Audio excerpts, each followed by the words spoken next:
radiolibertà.net. Cosa aspetti?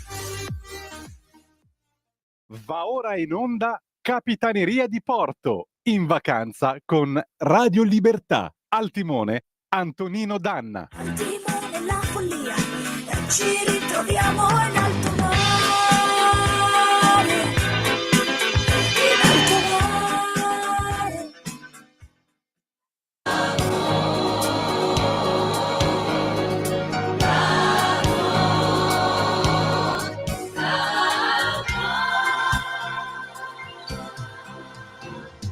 Mare, profumo di mare, con l'amore io voglio giocare, è colpa del mare, del cielo e del mare, sento che sto lasciandomi andare, questo sole che cosa può fare, io non ci credevo, ma posso sognare,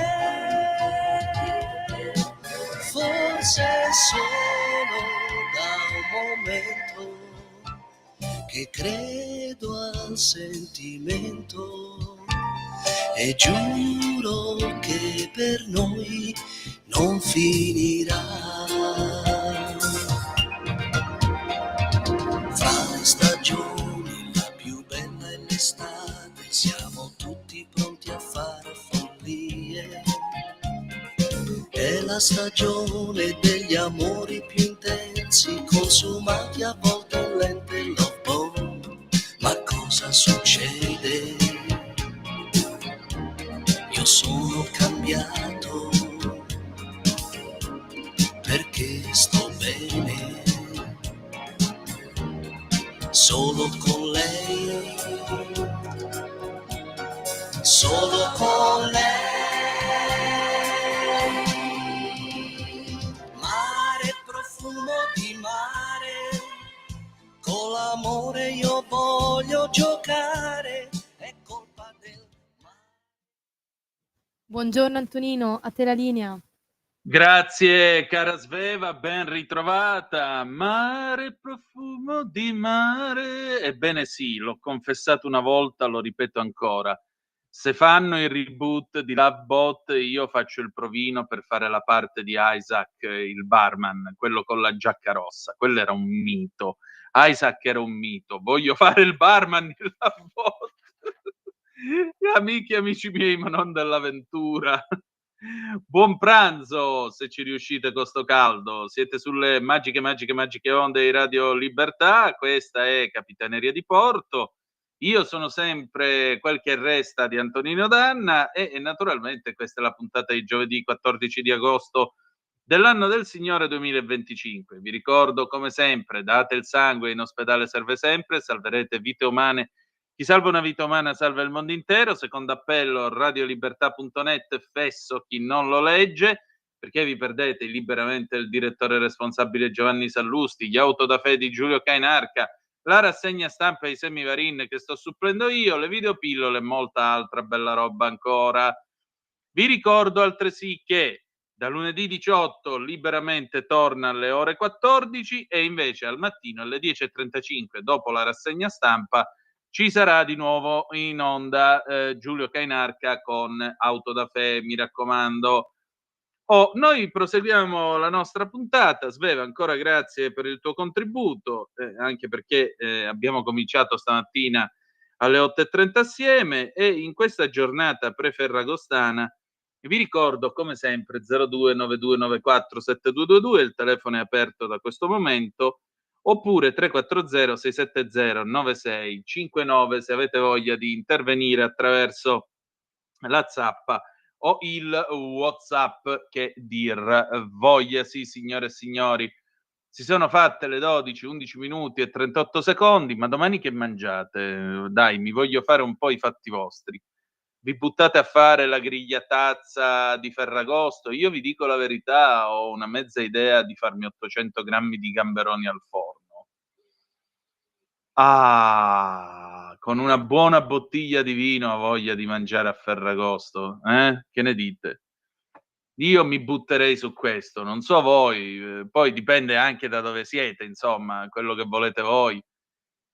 Io tra l'altro vorrei fare una puntata abbastanza amena oggi, vista la situazione, anche perché con questo caldo porco, insomma, non è tanto tempo per discutere di cose serie. Le abbiamo già discusse nella rassegna stampa, però certo, parleremo di cose serie anche qui a Capitaneria di Porto, e poi avremo il mercatello dove parleremo dei programmi estivi, quando c'era il Cantagiro, il Disco per l'estate, Azzurro, Festival Bar, l'ultimo Festival Bar risale al 2007, l'anno dopo fu fatta solo la compilation delle canzoni che avrebbero dovuto partecipare al Festival Bar, ma per motivi di fondi non venne tenuta quell'edizione. Sono 18 anni che siamo senza il Festival Bar, veramente. In compenso ci sono questi premi che vengono fatti che, boh, per me non hanno assolutamente l'allure di quello che era di quella che era la manifestazione ideata da Vittorio Salvetti nel 64, e che peraltro inventò un nuovo verbo della lingua italiana, gettonare, perché il Festival Bar appunto teneva conto delle canzoni che venivano più selezionate, gettonate appunto nei jukebox che a campione erano dotati di un apparecchio di rilevamento sparsi per tutta l'Italia. Il primo anno in realtà, lo vedremo tra un poco dall'archivio storico della stampa, si sono usate le cartoline.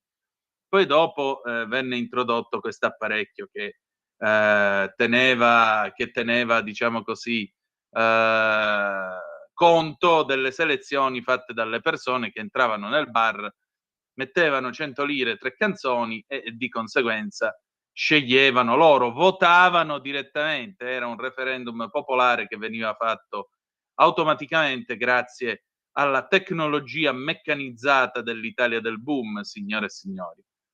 Oh, però prima di arrivare a questo, prima di parlare del Festival Bar e così via, siccome non ci facciamo mancare niente in questa trasmissione, l'ADN Cronos ha appena pubblicato un'intervista ferragostana alla leader del PD Elly Schlein. Ora, da che mondo è mondo, generalmente le interviste ferragostane o fanno casino o non risolvono niente.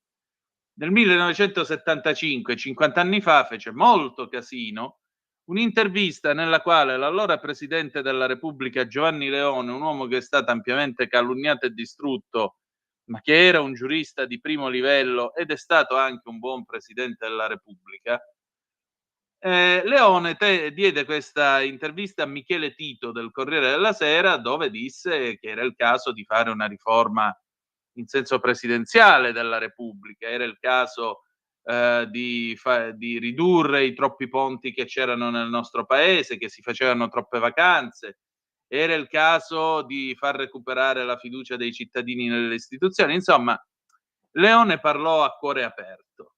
Per aver detto che probabilmente ci voleva un sistema di governo un po' più solido, un po' più stabile e affidabile della democrazia parlamentare, in cui si alzava la Democrazia Cristiana, faceva durare un governo 3 mesi e dopo ne facevano un altro, governando con questo o con quell'altro. Ecco, per aver detto queste cose lui venne messo in croce dalla sinistra, che lo accusò di aver fatto un pronunciamento sudamericano, che la repubblica presidenziale era qualcosa che avrebbe ucciso la democrazia in Italia, eccetera, eccetera, eccetera. A Leone, cioè una delle menti giuridiche più grandi di questo paese. Questo per dirvi il livello del nostro paese. Ecco, ora abbiamo l'intervista ferragostana 50 anni dopo. Siamo andati da Giovanni Leone a Elly Schlein, la quale dice: servono salario minimo e separare il prezzo dell'energia dal gas, così si aiutano le tasche degli italiani. Tra 2 anni al governo, difendendo lavoro, scuola, sanità e diritti. E ridiamo speranza al paese. Intervista esclusiva alla segretaria del PD, scrive l'ADN Cronos. Domani vertice storico, ma non mi fido solo di Trump. Pensate, Elly Schlein non si fida solo di Trump.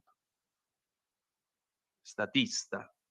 Gaza, riconoscimento della Palestina e l'interlocutore sia l'ANP. Ah, benissimo. E poi dopo magari diamo anche uno spazio ad Hamas, già che ci siamo. Sulle regionali noi abbiamo idee chiare sui candidati, il centrodestra no. Sentite un po' qua, segretaria Schlein, domani dovrebbe essere un Ferragosto storico col vertice tra il presidente americano Trump e quello russo Vladimir Putin. Cosa si aspetta? Seguiamo con grande attenzione il vertice, se sarà un passo verso una pace giusta, bene, ma servono garanzie concrete, non operazioni di facciata. A quel tavolo ci deve essere anche l'Ucraina con accanto l'Unione Europea. Non è immaginabile discutere di una pace giusta senza il popolo ingiustamente invaso. Non deve essere una resa alle ragioni dell'aggressore e da questo punto di vista Trump non offre sufficienti garanzie. Per questo è importante che nel negoziato ci siano l'Ucraina e un'Unione Europea unita e compatta, capace di far valere gli interessi di sicurezza ucraini e europei. Ma questa dove vive? Se l'Europa non c'è è perché non conta niente. Quanto è grave il rischio che la Russia inganni gli Stati Uniti, come sostiene il presidente dell'Ucraina Volodymyr Zelensky? La responsabilità dell'invasione criminale di Putin in questi ultimi tempi non ha mostrato la volontà di interrompere la guerra. Si trova d'accordo con quanto sta facendo il governo italiano sul tema o andrebbe fatto altro? È mancata già prima dell'arrivo di Trump un'iniziativa politica e diplomatica del governo italiano e più in generale dell'Unione Europea per creare le condizioni di una pace giusta alle condizioni degli ucraini. Oggi all'Italia aspetta lavorare perché al tavolo siedano Ucraina e UE con una voce sola e forte. Veniamo all'agenda italiana. Tra poco più di un mese si vota nelle Marche. Il Campolargo riuscirà a strappare la regione al centrodestra? Corriamo ovunque per vincere. Nelle Marche c'è un forte desiderio di cambiamento. Attorno alla candidatura di Matteo Ricci abbiamo costruito un progetto credibile. È una coalizione forte e plurale con 7 liste. Vogliamo unire e parlare di... 7 liste. Vogliamo unire 7 liste. E parlare di soluzioni concrete. Il presidente Acquaroli, in linea col governo Meloni, ha smantellato gradualmente la sanità pubblica. La regione spende 160 milioni per le migrazioni sanitarie, i marchigiani pagano 2 volte con le tasse e i viaggi per curarsi altrove. Aggiungo che dopo l'impugnazione da parte del governo della legge toscana sul salario minimo negli appalti, Ricci e tutta la coalizione Antonino, si impegnano ad approvare... C'è una chiamata. Pronto? Chi è là? Buongiorno signor Tonino, buon Ferragosto Lisetta, a lei e alla buon sua Ferragosto. famiglia, a tutti i Grazie, registi anche e a a lei. tutti gli ascoltatori naturalmente compresi. Grazie. Allora, Dica. pronto? Sì, dica. Ecco, oggi volevo parlare come le canzoni, signor Tonino, ci riportano al passato. Vada. Allora, la musica secondo me ha il potere straordinario di evocare ricordi e emozioni. Ascoltare una canzone può trasportarci indietro nel tempo, rievocando momenti specifici e sensazioni vissute, almeno questo tocca a me. E può fare riemergere ricordi dettagliati e vividi, spesso accompagnati da forti emozioni. E volevo terminare, viva la canzone italiana, sempre più amata e apprezzata di più in Italia e anche all'estero. La saluto e buon Ferragosto di nuovo. Grazie, buon Ferragosto. Ma per me la canzone italiana ora come ora l'unico che dice qualcosa di nuovo è Fabri Fibra. Comunque, altra telefonata, pronto, chi è là? Ciao Antonino, Simone, sono Marco da ben trovato. Settimo. Tocca a me? Sì. Sì, tocca a te, ben trovato, t'ho detto. Però se tu tieni la radio a tutto volume ti arrivo con ritardo, quindi abbassa la radio e ascolta me al telefono che fai prima. No, sto ascoltando te al telefono, dimmi. è che è saltato il telefono. Tranquillo. Un attimo.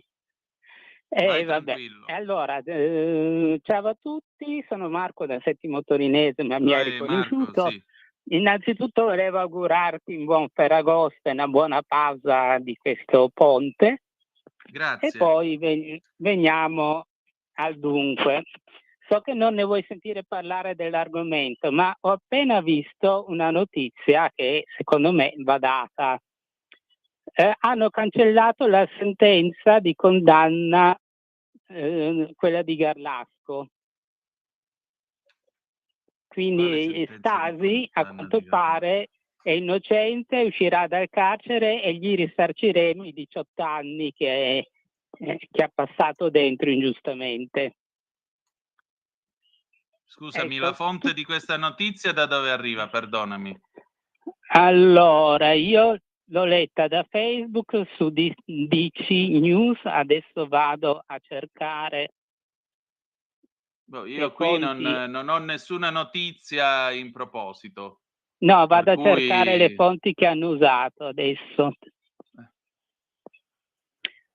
Allora, Cioè, non è che ogni minima cacata che passa su Facebook è una notizia, attenzione no, perché no, no, però eh, DC News le verifica sempre le notizie. Comunque, a quanto pare la fonte è direttamente l'avvocato di Stasi. boh, a me non risulta niente di tutto questo. Poi Lo chi so, avrebbe ma è annullato? di Dov'è 3 che ore ha fa annullato? l'agenzia. Quindi può darsi che non sia ancora stata Qui non c'è diffusa nessuna dai notizia media, su no? questa cosa, Però perdonami. però questo comunque mi fa ragionare, ma come possiamo, dopo appunto il caso Garlasco, dopo il caso di Erba, dopo il caso di Yara Gammirasio e di Ignoto 1 Possetti, dopo tanti altri casi in cui hanno condannato degli innocenti e non hanno mai chiesto scusa, come facciamo a fidarci ancora di questa magistratura? Purtroppo Ma sono guarda, questi magistrati che vengono fuori alla ribalta, no? Come l'albero che cade in un bosco che cresce, ma però il problema rimane, cioè si è in balia di poche persone che si credono onnipotenti e quindi ti possono rovinare la vita, no? E io ne ho paura di questa magistratura, ho il terrore di finire nelle maglie di questa magistratura, perché ci sono finiti tanti innocenti e quindi c'ho proprio il terrore di questi magistrati, cioè di questa parte della magistratura che si comporta in questo modo. Ecco, mi dispiace di aver toccato punti che a te non va molto di no, che cosa c'entra? Io faccio il giornalista e faccio informazione, perdonami, ma tu non mi puoi Sì, citare una fonte che peraltro non è nemmeno un'agenzia, perché è soltanto un sito registrato alle Canarie, che dice ora sto vedendo questa cosa, Garlasco, Bernardini De Pace, Stasi innocente, scontro con Caprarica, e poi le notizie, perdonami, non si leggono solo i titoli. Cioè questa è una stronzata fatta con il titolo a chiappaclic che riprende una discussione tra la Bernardini De Pace e Caprarica, quindi non è stata cancellata nessuna sentenza su Stasi. Mi spiego? Non c'è nessuna notizia su questa cosa. Mercoledì 13 agosto sono passati 18 anni dalla brutale uccisione di Chiara Poggi in casa di famiglia Garlasco. Ora c'è una nuova inchiesta con al centro Sempi e vabbè. Se c'è un innocente in carcere, la verità dei fatti è diversa da quella giudiziaria. Se ne parla a Morning News su Canale 5. Anna Maria Bernardini De Pace, esperta di diritto di famiglia, osserva che gli elementi di revisione della condanna di Stasi ci sono e come dal momento che ci sono tutti questi dubbi e c'è la prova di questi errori, la sentenza deve essere rivista. Quindi questa è un'opinione che è stata espressa dall'avvocato Bernardini De Pace, ma non ha detto, non c'è nessuna notizia che la sentenza su Stasi sia stata cancellata dalla Cassazione. Mi spiego? Questo è un titolo a chiappaclic di un sito che, ribadisco, non è nemmeno un'agenzia stampa, che però diffonde le sue bufale online. Tutto qui, quindi è una notizia falsa e abbiamo perso tempo e trasmissione per parlare di una notizia che non esiste. Mi dispiace per te. Va bene, ti chiedo scusa, però però la riflessione rimane. Sì, Perché ci d'accordo, sono però anche... non possiamo fare come nei discorsi su Facebook e vabbè, la notizia è falsa, però basta che ne parliamo. Allora, se vogliamo parlare di riforma della giustizia, ci sta. Questo è fuori discussione. Se vogliamo parlare di fiducia nei magistrati, ci sta, e mi pare che nelle trasmissioni da me condotte, visto che parli di me, nelle trasmissioni da me condotte il tema è stato affrontato più e più volte. Però venirmi a presentare una cosa a chiappaclic da un sito che non so nemmeno che cosa sia, per parlare di una notizia che non esiste, perché, torno a ripetere, non è stata cancellata nessuna sentenza su Stasi. Allora, accantoniamo questa cazzata, parliamo di cose serie. Tu dici dobbiamo riformare la giustizia perché tu non hai fiducia nella giustizia. Perfetto, ma da qua a dire che i giudici fanno quello che vogliono delle vite delle persone, sol perché un sito che spazzatura ha dato in modo distorto l'opinione della Bernardini De Pace, facendola passare per un annuncio, facendola passare per una decisione della Cassazione, o meglio che tu hai interpretato come una decisione della Cassazione, e ce ne corre come. Perché, tra l'altro, aggiungerei un'altra cosa. Non possiamo, già la situazione in questo paese sul tema giustizia è molto delicata. Si sta facendo una seria riforma della giustizia con la separazione delle carriere.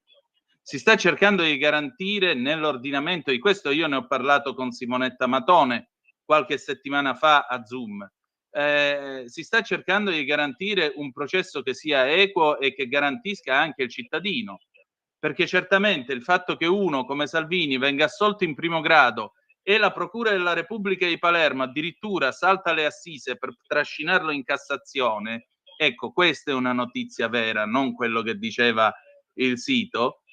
Ecco, prendere Salvini e sbatterlo dall'assoluzione in primo grado alla Cassazione, addirittura saltando il grado intermedio delle assise e delle assise d'appello, e questo vuol dire che evidentemente tra i tanti magistrati che ogni giorno si fanno un mazzo così per dare giustizia, ce ne sono alcuni che evidentemente hanno un disegno politico, cosa che è stata detta dalla Presidente del Consiglio.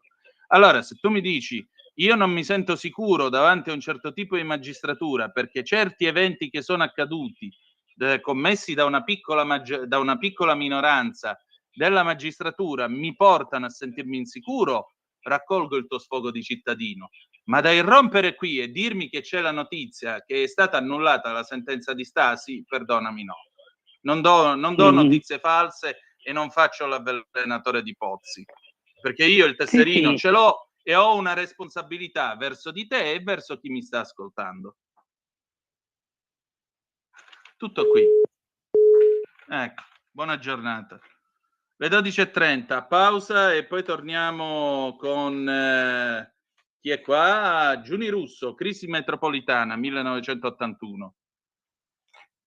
Un nuovo modo per sostenere la tua radio. Visita radiolibertà.net. Ti basta un click e potrai versare il tuo contributo volontario direttamente online. Potrai donare con ogni tipo di carta di credito, anche prepagata. Ti aspettiamo online su radiolibertà.net. Sostieni la tua radio con il tuo contributo volontario. Radio Libertà. La tua radio. Diamo voce alla nostra gente. Stai ascoltando Radio Libertà. La tua voce libera, senza filtri né censura. La tua radio.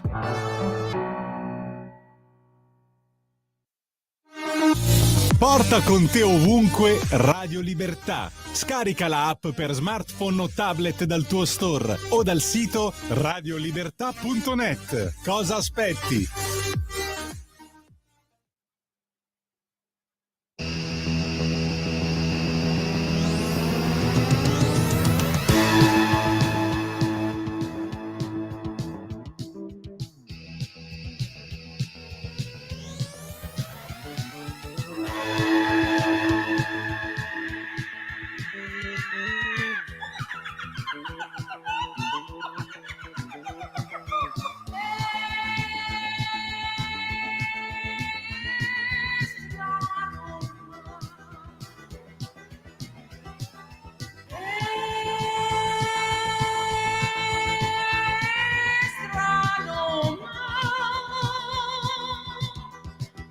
Dissociazione totale, crisi metropolitana.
mi ami di più.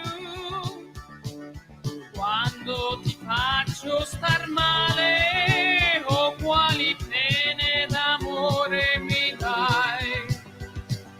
Vedere la società mi cambia spesso di umore. Di nuovo a te la linea, Antonino. Grazie Sveva, per cortesia non mi passare telefonate per adesso perché vorrei finire il mio discorso sulla Schlein, perché stavamo commentando una notizia vera invece. La notizia vera è che c'è questa intervista in cui la Schlein, tra l'altro, e questo ci interessa perché significa anche quello che si prepara per le prossime elezioni. L'ADN Kronos, dicevamo prima, ha intervistato la leader del PD e lei dice a proposito del campo largo: lei si fida di Giuseppe Conte e Matteo Renzi? Confido che tutti abbiano l'obiettivo di costruire un'alternativa a questo governo di destra che fa male al paese e alla sua credibilità internazionale. Con Conte e gli altri leader delle forze alternative alle destre abbiamo già trovato convergenze importanti. Stiamo costruendo un percorso con pazienza e chiarezza. Questa coalizione esiste, ha vinto tante tornate elettorali recenti. Siamo già in campo in Veneto con Manildo, nelle Marche con Ricci. Dall'altra parte, a parte gli uscenti, non hanno ancora candidati. Continueremo a lavorare testardamente unitari sui programmi, cercando convergenze concrete. Nel centrodestra intanto si sta iniziando a lavorare a una nuova legge elettorale. È disponibile al confronto? Quali sono le proposte del PD? Non so se nel centrodestra stiano lavorando a una legge elettorale, lo apprendiamo dai giornali. Alle opposizioni non è pervenuta nessuna proposta concreta. Passiamo ora ai temi principali della vostra piattaforma. Scuola, che giudizio date al pacchetto di Valditara fatto di 5 in condotta e bocciatura, esame di cittadinanza e stop ai cellulari? È un approccio securitario, solo quello. Un governo che punta alla repressione e non alla prevenzione, come nel decreto sicurezza e anche sulla violenza di genere. La scuola deve educare alla cittadinanza e allo spirito critico, non migliora irrigidendo le regole o guardando a un passato che non c'è più. Servono investimenti. All'Aquila, anni dopo il sisma, molte scuole non sono a norma. Bisogna pagare di più gli insegnanti, tra i meno pagati d'Europa, rendere gratuiti i libri di testo, le mense e il trasporto pubblico locale. Con quali coperture? Con 500 milioni in una manovra da 20 miliardi si può fare. Invece hanno tagliato 6.000 docenti e approvato un dimensionamento che toglie autonomia alle aree più marginalizzate. La scuola è il primo luogo di emancipazione sociale e pari opportunità per tutte e tutti. Quindi, come vedete, il concetto che chi è più bravo viene premiato non esiste in questa parte di mondo rappresentata dalla signora Schlein. Sanità, qual è la prima urgenza? Sbloccare il tetto alle assunzioni di medici e infermieri per ridurre le liste d'attesa, un tetto, ricordiamolo, messo quando la Meloni era al governo con Berlusconi e io studiavo all'università. È una questione cruciale, chi ha soldi salta la coda nel privato e chi non li ha rinuncia a curarsi. Gli italiani che hanno rinunciato ad almeno una prestazione sono passati da 4,5 a 6 milioni tra 23 e 24. La destra vuole una sanità a misura di portafoglio, noi una sanità universalistica che curi tutto e tutti, come vuole la Costituzione. Ancora, per quanto riguarda l'occupazione, dietro i dati dell'occupazione c'è tanto lavoro precario, povero e sfruttato. Proponiamo un salario minimo legale in un paese con i salari tra i più bassi d'Europa. 9 euro lordi l'ora, sotto cui non è lavoro ma sfruttamento, cioè 4,5 euro netti all'ora. Questo secondo la Schlein non è lavoro. Se andiamo sotto i 4,5 euro all'ora è uno sfruttamento. Vi rendete conto? Sì. Quindi la Fondazione dei Consulenti del Lavoro, quando dice è meglio puntare sulla contrattazione collettiva, evidentemente si sbaglia. È meglio morire di fame, però la Schlein è più contenta. Esiste in 22 paesi europei, bla bla bla, lo introdusse la Merkel e tutto il resto. Poi per finire, oltre al salario minimo legale, vuole il prezzo dell'energia scollegato da quello del gas, come Spagna e Portogallo, per dare sollievo alle imprese e alle famiglie e restituire la competitività.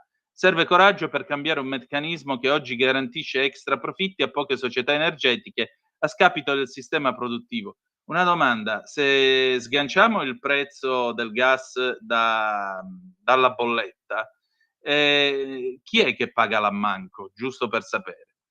Altra cosa che vuole la Schlein, seguire l'esempio francese e fare un accordo con la grande distribuzione organizzata per garantire stabilità e controllo sull'andamento dei prezzi dei generi di prima necessità, sostenere il potere d'acquisto di tutti gli italiani, cioè dobbiamo mettere il calmiere ai prezzi, che è tipico di una società capitalista moderna.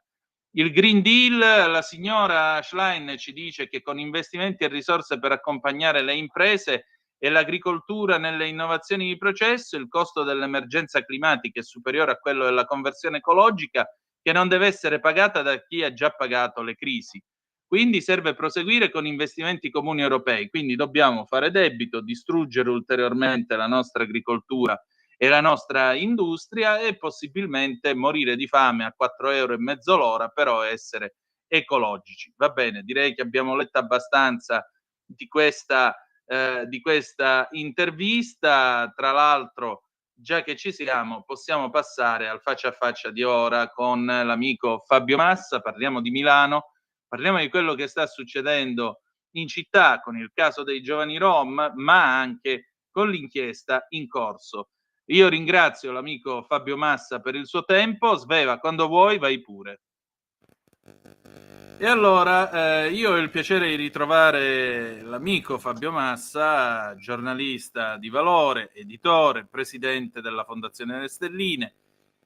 Fabio, io ti chiamo sempre in causa quando si deve parlare dell'anima della città di Milano e quindi torno ancora una volta a disturbarti e ti ringrazio del tuo tempo perché vorrei parlare con te un momento di quanto è successo al Gratosoglio a questa povera donna che è stata falciata letteralmente da sta macchina rubata da questi 4 giovani zingarelli al di sotto dei, come si dice, dei 14 anni, quindi non imputabili, e abbiamo già avuto tutto il contorno di poverini, no, ma la mamma, ma ci dispiace, e questo e quest'altro. Tu però hai scritto delle parole molto dure su questa vicenda, e allora ti dico... è un momento in cui bisogna prendersela col buonismo, è un momento di reagire. Cosa dobbiamo fare davanti a questa situazione?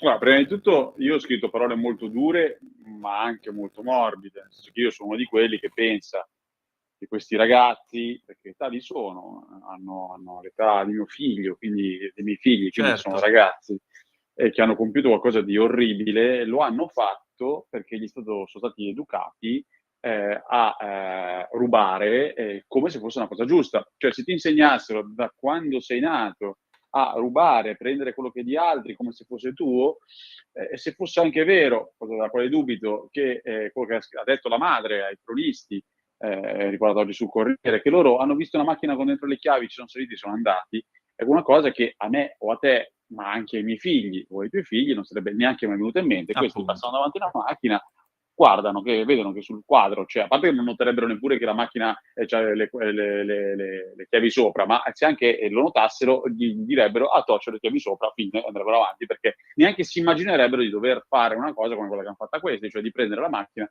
e andarsi a schiantare contro una povera donna che di là passava. Chiaro che non volevano andarsi a schiantare contro questa donna, perché l'hanno fatto apposta, però rientra nel fatto che sono stati educati in quella maniera. Ed è qua il punto che se uno viene educato dalla nascita a fare quella cosa, la colpa non è sua, diciamo così, è dei suoi genitori però.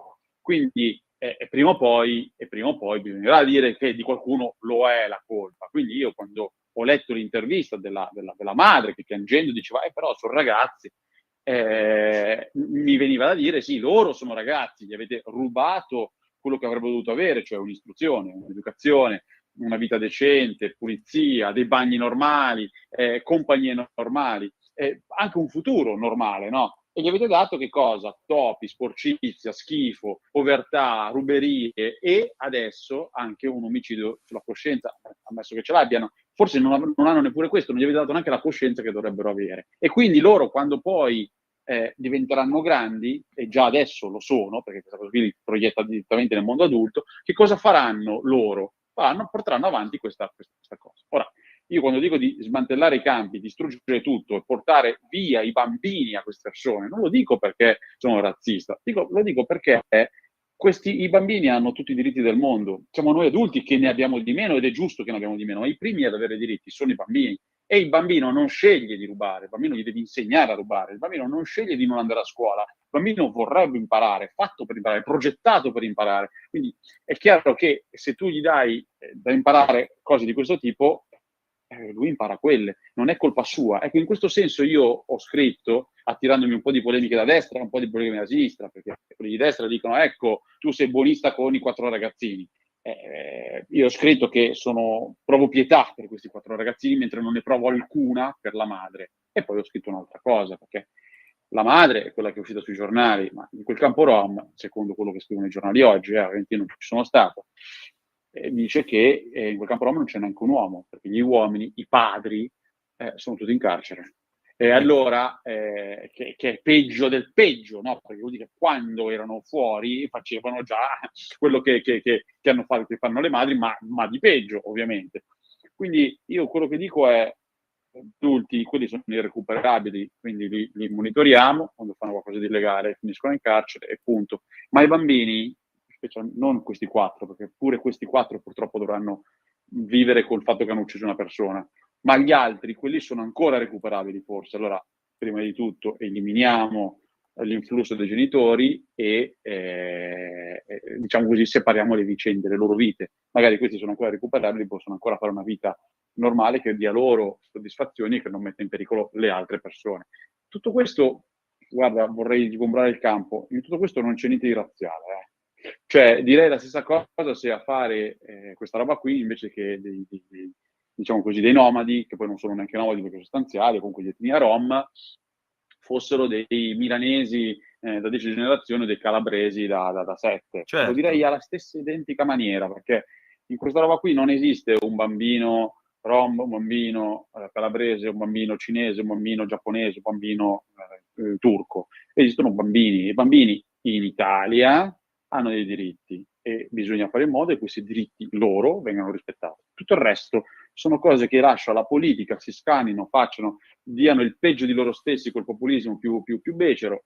Io mi limito a questa cosa molto semplice. Provo pietà per questi 4 ragazzini che devono essere puniti, ovviamente, perché hanno ucciso una persona, e devono essere reinstradati laddove sia possibile, perché questo è quello che prevede il nostro ordinamento, però i genitori non possono andare in giro a trascinarsi qua di là con in braccio un altro infante di magari 1 anno che si trascinano da una parte all'altra, che poi diventerà la consecuzione di quello che sono loro. Non è possibile.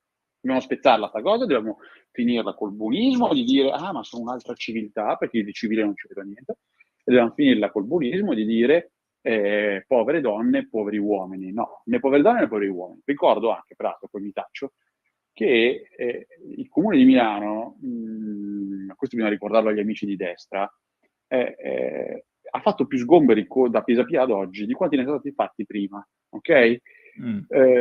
E questo è un fatto, quindi ci sono i numeri sono numeri, ma è anche un fatto, il fatto che si fa fatica a fare gli sgomberi, perché i servizi sociali faticano a avere a disposizione le famiglie per questi bambini. Quindi esiste un problema anche dietro tecnico. Allora bisogna investire su questo. Se noi leviamo i figli a queste persone, il problema si risolverà in un tot di anni. Perché? Perché non ci saranno più bambini che vorranno fare quella vita di merda, per essere proprio francesi. Senti, nella rassegna stampa del 13 di agosto io ho letto ai miei ascoltatori l'intervista alla dottoressa Gatto, che è già stata pubblicata sul Corriere della Sera. Lei è stata già al Tribunale per i minori di Milano. E una delle osservazioni che comunque fanno i giudici che vengono sentiti dai giornali, l'altro è stato il dottor Viola, che è attualmente lavora alla Procura dei minori a Milano, sentito da Repubblica, dice sì, è inutile che stiamo a parlare di punibilità o non punibilità, il problema è che al massimo potremmo mandarli in qualche comunità di recupero, in qualche comunità tipo di questi preti sociali, tipo quella di Don Mazzi, tanto per fare un esempio stupido ma chiaro. Dice, però il problema è che nel nord Italia comunità di questo genere per i ragazzi non ce ne sono più e sono sempre meno. Allora, qui siamo praticamente alla dichiarazione da parte della giustizia di essere impotente, ma una giustizia impotente significa che la giustizia non esiste. Allora, io capisco che qua c'è la rabbia per una anziana che era lì, che si faceva i cavoli suoi, che è stata investita da questo. Io questo lo capisco. Dopodiché, se si vuol fare in modo che i minori di 14 anni vengano puniti, ok, bisogna cambiare una legge. Quindi la cosa cambia completamente prospettiva. Vuol dire che il Parlamento deve legiferare e dire che anche i minori di 14 anni sono punibili. Attenzione però, perché questa cosa qua oggi uno la va a cambiare per i figli dei Rom che hanno fatto questa cosa gravissima, ma domani mattina potrebbe essere utilizzata, anzi domani mattina, i casi di minori di 14 anni che fanno scemate, ovviamente molto meno gravi di questa, è chiaro, ma che poi dopo, diciamo così, la passano liscia, perché i genitori pagano per le loro colpe, e sono i figli degli italiani, sono tantissimi, non sono pochi. Gente che è ubriaca, a 14 anni ce n'è un sacco, figli di italiani, che fanno danni, non accidono nessuno, ma fanno danni, tutti reati quelli. Gente che, minori di 14 anni, che rubano nel supermercato, sono figli di italiani, quelli che magari prendono il profumo, se lo mettono in borsa o rubano un paio di scarpe, sono moltissimi figli italiani. Ecco, questa gente qua, che poi dopo ha una bella menzione sul certificato penale e anche quello ha la vita distrutta. Quando hanno fatto la legge sui 14 anni, non è che l'hanno fatta pensando, l'hanno fatta dicendo che a 14 anni poi non si rendono conto di quello che è giusto e quello che è sbagliato. Quindi io, oggettivamente oggi, faccio fatica a pensare che questi ragazzi abbiano capito quello che hanno fatto, perché sono stati educati in quella maniera. Quindi, di riffa o di raffa, questi ragazzi avranno ancora una vita, perché non è che gli spari, avranno ancora una vita, quindi devono cercare di recuperare quanto più possibile da loro. Ma questo non è il punto, loro sono un effetto collaterale, fammi dire, questa parte della punizione. Quello che importa è fare in modo che non ci siano genitori che educano altra gente a fare robe del genere, altrimenti ci sarà tra 2 anni uno stupro, fra 3 anni ci sarà un inseguimento, fra 4 anni ci sarà qualcos'altro e ogni volta ci saranno altre vittime. Noi dobbiamo mettere fine alle vittime. Per mettere fine alle vittime bisogna mettere fine a quel tipo di modo di vivere, che è un modo di vivere indegno per una società civile. Ma a questo punto dobbiamo buttare giù tutti i campi rom di questo passo? Cioè, come fai a chiedere ai rom di smettere, per usare un verbo usato da Giorgia Meloni, di nomadare e cominciare a fare una vita stanziale? Ma innanzitutto tutti i figli che hanno glieli levi sempre. Nasce un figlio, glielo levi. Cioè, non hanno più figli, che non hanno figli, possono continuare a farli, ma comunque tu glieli levi subito, perché ovviamente non sono in grado di tenerli. Quando li arrestano non hanno un figlio da cui badare, perché li hai levati, quindi finiscono in carcere. E vediamo cosa succede. Non hai bisogno di tirar giù il campo rom, basta che lo svuoti di tutti i giovani, di tutti i piccoli, di tutti i minori, che sono quelli tra l'altro che tu devi fammi dire, difendere. Quindi la rom mette al mondo una creatura, la rom e la creatura finiscono in comunità. Appena la creatura ha più di un tot di mesi, che quindi è, diciamo così, si può levare la madre, gli levi la creatura. Poi viene messa incinta un'altra volta, va bene, via anche quella. Fin quando questi campi rom saranno vuoti di giovani e quindi i genitori finiranno sempre in carcere per le malefatte che fanno e piano piano non saranno più campi rom, perché poi è questo quello che funziona. Cioè, quando tu li butterai giù, loro ne creeranno altri. Detto questo, molti vanno comunque anche buttati giù, cioè, questo capiamoci. Cioè, quelli illegali vanno comunque buttati giù, ma quelli che sono legali, perché ci sono legali e illegali, quelli illegali vanno buttati giù, punto. Perché se io faccio una verandina fatta così artigianale, abusiva, me la tirano giù e lì è un intero campo rom, non lo tirano giù perché non si capisce. Allora è giusto che tirino giù a me la verandina, che non faccio ovviamente, anche perché non ho verande da fare, e non la farei mai abusiva, ma è giustissimo che tirino giù anche quello dell'abusivismo alla luce del sole. Cioè, a Roma ci sono campi rom in cui sono dentro le ville, ma di cosa cavolo stiamo parlando? Su, dai, un po' di serietà. Si tira giù quello che è abusivo, si tiene su quello che è legale, ma anche in quello legale, se c'è gente che delinque, eccetera, che quindi non è in grado di curare i figli vanno levati tutti. E poi vedrai che nel giro di una generazione quel campo rom non ci sarà più. Senti, ma a questo punto potrebbe venire qualche ascoltatore e potrebbe dire, però questo è un atteggiamento, permettimi il termine, lo sai che non l'ho mai pensato di te, è un atteggiamento nazistoide, cioè gli leviamo i figli, li deportiamo, li diamo agli altri, cioè queste cose le facevano in Russia, le faceva la dittatura No, scusa, argentina. no, scusami, Cioè, no. Nell'ordinamento italiano, se attualmente io, i miei figli che fanno la scuola dell'obbligo, è obbligo perché sono Sì, obbligato certo. io a mandarli, non perché loro sono obbligati ad andarci, ma perché sono obbligato io a mandarli, perché è il loro certo. diritto. Okay. Se io oggi dico a Federico, mio figlio, che lui non va più a scuola, arrivano i servizi sociali e mi levano il figlio. Giusto? Sì. Sì o no? Mi levano il Sì. figlio. E allora perché non dovrebbero farlo con loro? Questo è pure vero. nazismo. Questo è pure vero. Lo faccio io, che sono italiano, da non so quante generazioni, ma almeno più di 10. E sono figlio di varie parti d'Italia, perché il mio sangue non è misto come quello di tanti. E io non mando mio figlio a scuola. Come no? Se non la mandi tu, tua figlia non la mandi più a scuola. Beh, no, tua figlia non fa più a scuola, è l'obbligo, credo. Però se un figlio di qualcuno degli ascoltatori non va a scuola, perché il padre non ce lo manda, e gli dice no, tu devi stare a casa, amico mio, gli levano il figlio. Dove sta il nazismo? Il nostro ordinamento dice questo. Io non è che voglio leggi speciali. Infatti io dico non bisogna toccare la non punibilità sotto i 14 anni. Io voglio semplicemente che si applichi la legge italiana. È molto semplice.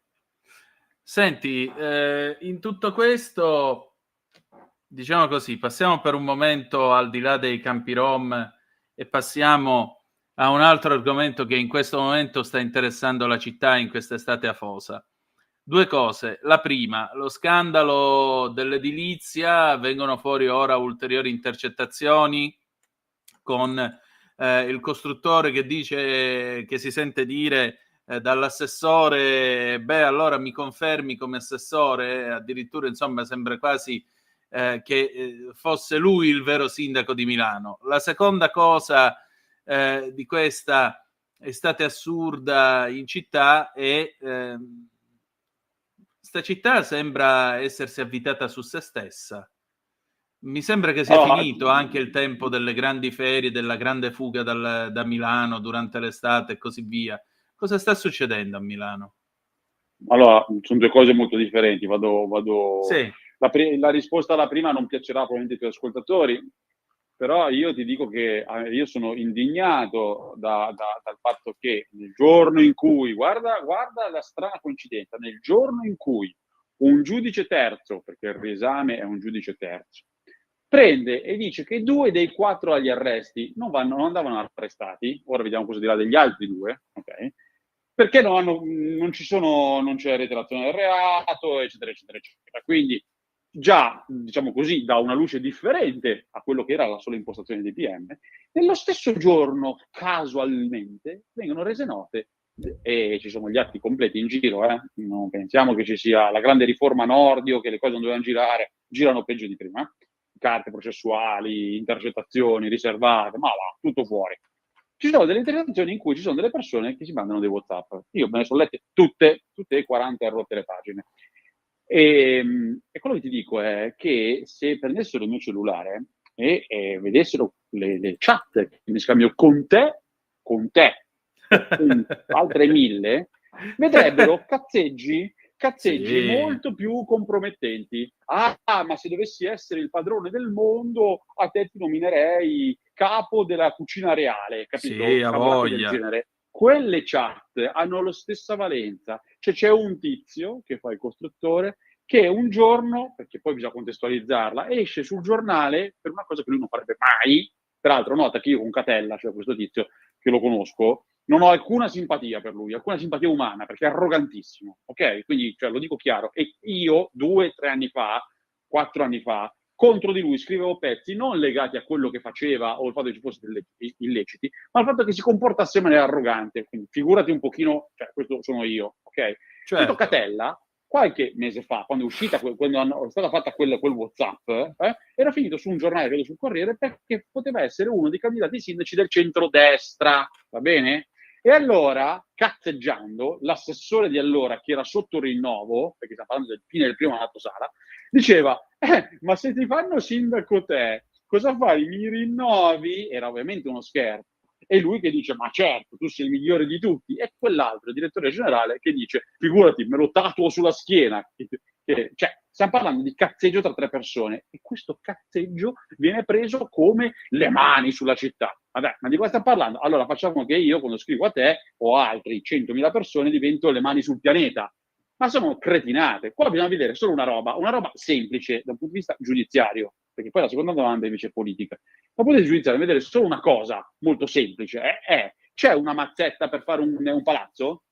C'è la prova provata che il signor Catella ha dato una mazzetta all'assessore Tancredi per fare un palazzo dove non doveva esserci? Sì o no? Perché se c'è questa mazzetta, la vedremo, la tireremo fuori, è corruzione, e allora è giusto che paghino tutto e anche di più. Ma se non c'è, e se le norme sono state rispettate, sono scelte politiche, e qui viene la politica. La politica può giudicare che lo sviluppo urbanistico di Milano sia stata una schifezza in questi 15 anni, ma allora poi mi spiegano qual è la differenza con i 5 anni precedenti di Letizia Moratti e i 10 anni precedenti di Albertini, perché lo sviluppo urbanistico, come l'hanno affermato sempre tutti, è stato concorde e uniforme da Albertini ad oggi. Molti dei progetti che sono stati elaborati da Albertini sono finiti negli anni di Sala, perché questo è, perché i progetti ci mettono anni ad andare avanti. L'urbanistica stessa, il modo con cui sono state fatte le norme, sono le stesse da allora ad oggi, e non c'è nessun innocente. E allora uno mi dice, cavolo, era tutto sbagliato. E infatti quello che dice la sinistra, non la destra, la sinistra.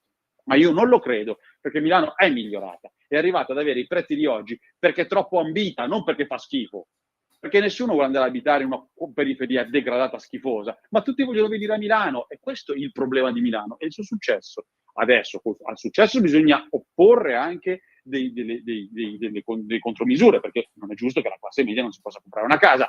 Però in fin dei conti perché la classe media non si può comprare una casa? Perché tutti ci vogliono stare, e quindi visto che tutti ci vogliono stare, alla fine i prezzi si alzano. E così come tu non abiti a Milano e io non abito a Milano, ma siamo profondamente milanesi, io lavoro in centro a Milano, ho l'ufficio e la mia azienda è in centro a Milano, ma io non abito a Milano e tu non abiti a Milano, no? Esistono anche l'Interland per abitare, no? Cioè, esiste anche un concetto più vasto, e allora qui c'è il vero rimprovero che si può fare alla giunta attuale e agli ultimi 15 anni di politica di centrosinistra. Perché invece di pensare solamente al centro di Milano avete pensato all'area vasta, all'area metropolitana, alla provincia? Perché se stai a Sesto San Giovanni, sei milanese come se stai al Corvetto, non cambia niente. C'è la metropolitana, abiti lì, c'è un'unità politica differente, ma lavori sempre a Milano, la gente è sempre quella di Milano, e avrai comunque i servizi di Milano, e avrai magari studiato a Milano, sei milanese, punto. Però se tu pensi solo a quelli che stanno dentro Area C e non quelli che stanno fuori Area C, qui viene fuori il problema. Capito? Esatto. Ma questo, fammi dire, è una critica politica. Da un punto di vista prettamente giudiziario, io non ci trovo niente in questa inchiesta, e te lo anticipo, nella mia newsletter che si chiama Frontale e che sta su Substack, basta cercare frontale.substack.com, io lì scriverò settimana prossima, quindi mercoledì prossimo, che questa inchiesta è una cagata pazzesca. Ecco. Senti, per concludere, che ormai è Ferragosto e i milanesi almeno a Ferragosto si fermano un momento, però vorrei lasciarti con questa domanda. C'è il comitato civico M'impegno dell'amico Carmelo Ferraro, che è direttore dell'Ordine degli Avvocati di Milano, che ha preparato un documento nel quale lui, diciamo, propone una via d'uscita per questa situazione, anche se vogliamo chiamarla battuta d'arresto di Milano. Una legge speciale per Milano, che la trasformi, diciamo, sulla falsariga di quella che è stata voluta per Roma Capitale, per riempire di significato anche lo stesso concetto della città metropolitana, perché... Stai ascoltando Radio Libertà, la tua voce libera, senza filtri né censura. La tua radio.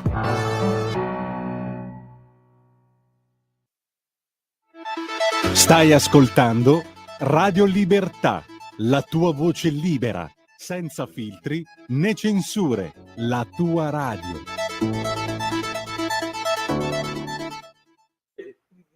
Mi accodo a quello che dici tu, cioè il concetto è molto semplicemente, siccome io vivo a Castano Primo, a 40 chilometri, ma è città metropolitana di Milano, per quale motivo io non posso scegliere il sindaco di Milano e devo subire, per esempio, una giunta di Milano che se ne fotte di me e mi obbliga a non entrare in città con la macchina perché l'area B funziona tutto l'anno e non viene tolta quando ci sono gli scioperi e l'area C nemmeno ne parliamo.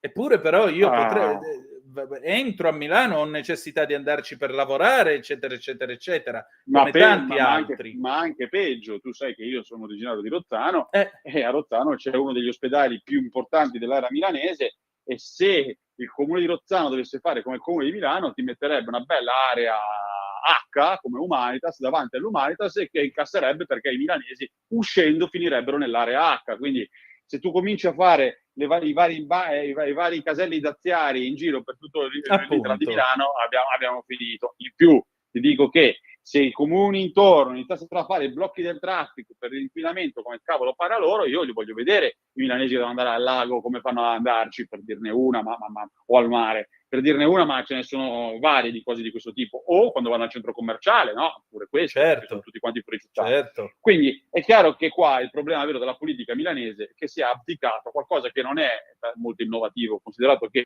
lo scriveva Carlo Tognoli negli anni '80, ovvero l'idea di città vasta, l'idea di città che è policentrica, l'idea di città che si apre e non che si chiude. Ma questo è quello che hanno voluto gli elettori milanesi, cioè stare concentrati dentro e fregarsi di tutto quello che sta fuori. E adesso hanno un problema, ovviamente, i milanesi.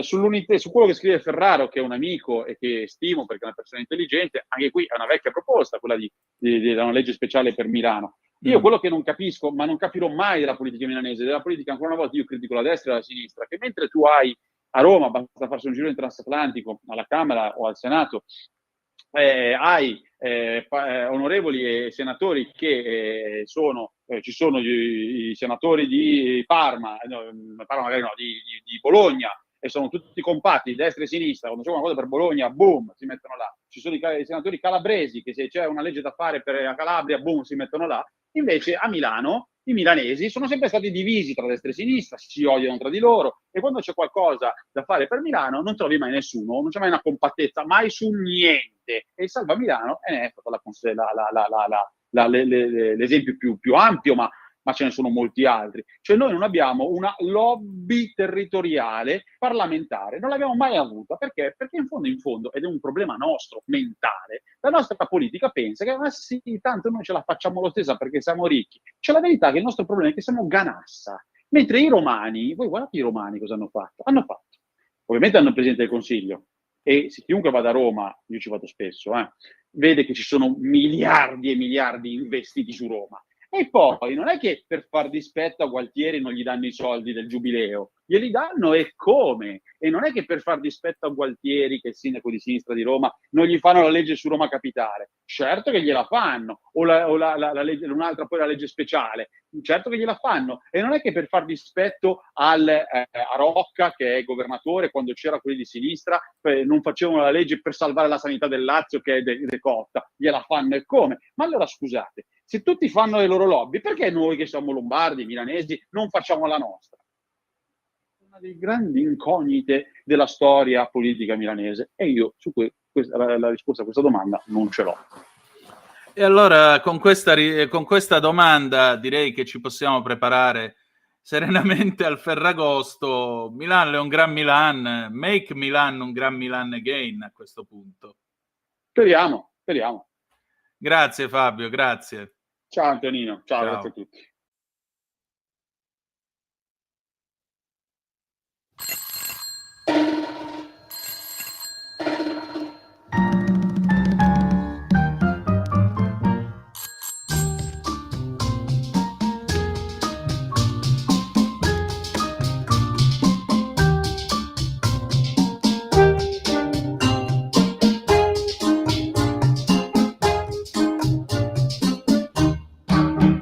Cha cha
Di